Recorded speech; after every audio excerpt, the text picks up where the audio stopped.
À Studenok dans le Donbass, le temps n'est pas à l'orage.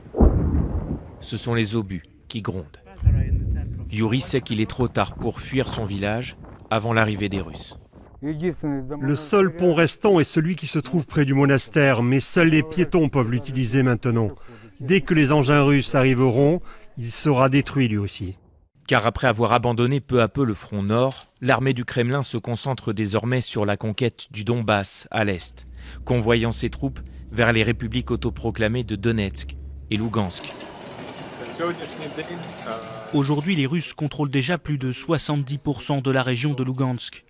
On constate une accumulation de troupes et je pense qu'ils vont tenter une percée dans les prochains jours. Et d'ici là, ils vont poursuivre leur bombardement. Les autorités du Donbass demandent aux civils d'évacuer vers l'ouest, quand les combattants investissent déjà les villages désertés.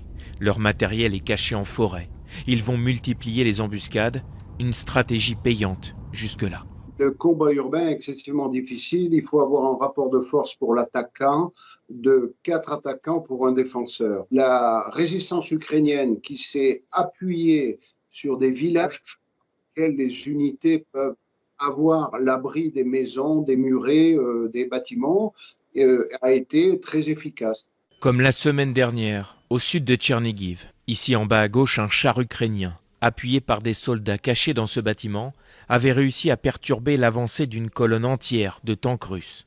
Un exploit que l'armée ukrainienne devra répéter souvent pour ne pas perdre le Donbass.